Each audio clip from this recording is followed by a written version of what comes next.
Hey everybody, Norm from Tested here at DesignerCon 2019. This is the booth of 1,000 Toys, which I've referenced many times before on the show, but it's one of my favorite companies that makes toys. Now Don here and Yuta here, you guys have been to a lot of designer cons, but this is a big presence here now. Yeah, this is our 4th time to DesignerCon, but yeah, probably our biggest presence. And you guys are an Asian company doing original design toys, but now also some licensed things. Yes. But I want to start back to original, because the synthetic human, which is behind, what's here, is a favorite among toy collectors and photographers. So tell me the story of the synthetic human. Well, the synthetic human was a side project idea that Yuta had.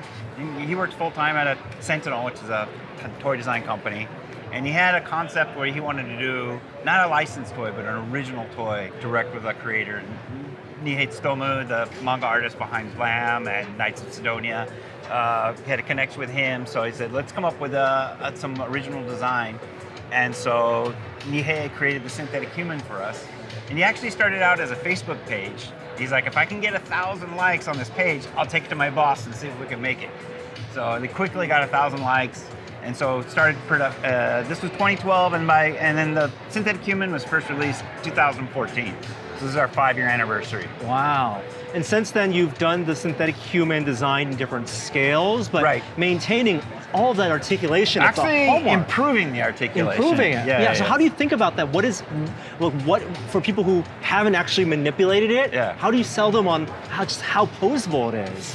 I mean, we just let the toy speak for itself through photography and it's just engineering genius. Just figuring out how to make it better and better each time. Are there poses that traditional toys can't do that yours are very proud of? Yeah, showing how high the legs can kick up, how the feet are articulated, and just putting it in poses that other people are like, man, I wish my toys could do that. And also a good balance too. Yeah, the fact that that's such a great part of it. The engineering that goes into synthetic human now seems like it's bleeding into some of the characters from other people's licenses. Sure. So, I mean, the industry is very everybody looks at each other's toys and says oh, how did they do that? Oh, look, that's really clever. So I mean, it's sort of a body of knowledge. I mean, that's why the whole level of everybody's stuff kind of goes up.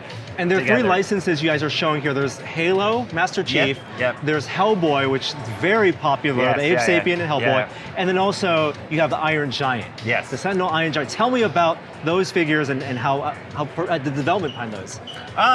So obviously licensed stuff takes a bit longer to do, but I mean, it's been pretty amazing because of the reputation of the synthetic human.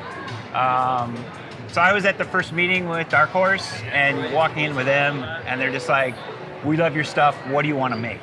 I mean, I'd never been in a meeting like that where it's just like, you have to get on your hands and knees and say, can we do that? It's like, what do you want to do? And we just went, Hellboy.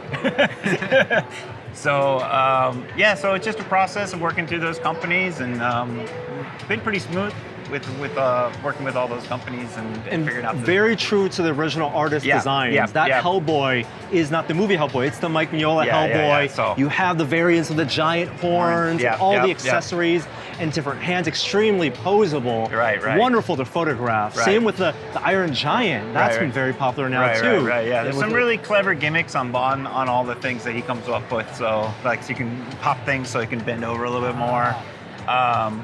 The one I like is the Hand of Doom on Hellboy. I mean, Mignola draws it, you can have it at any angle. He doesn't have to think about the actual physics of a big stone hand. How does it get here? So there's a little part that flips up so you can get the hand all the way in and stuff like that. And I think that's probably the first Hellboy that ever had a posable Hand of Doom. All the fingers can move. So cool.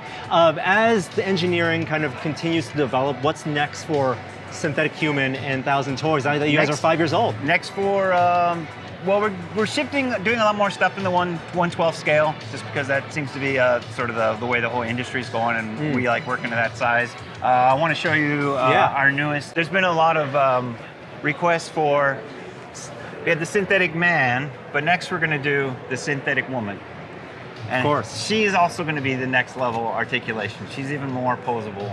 And she can do poses that even the synthetic human can't do. And so we're very excited about the synthetic woman. And I love the transparent version. Yeah. That is really what shows the genius of the engineering here. Right. It's one of those things that you're trying to hide not only the external detail, right? But Right, also there's right. internal Right, detail, right. and that's why these are like Yeah, in the yeah. art toy Yeah, design yeah, toy yeah. world. Well, thank you both so Yeah, much well, for an thank update. you. Congratulations on the 5-year Oh, thank you. anniversary. Thank you. And the success of Synthetic Human, and can't wait to see what you guys Okay, next. great. Thank you.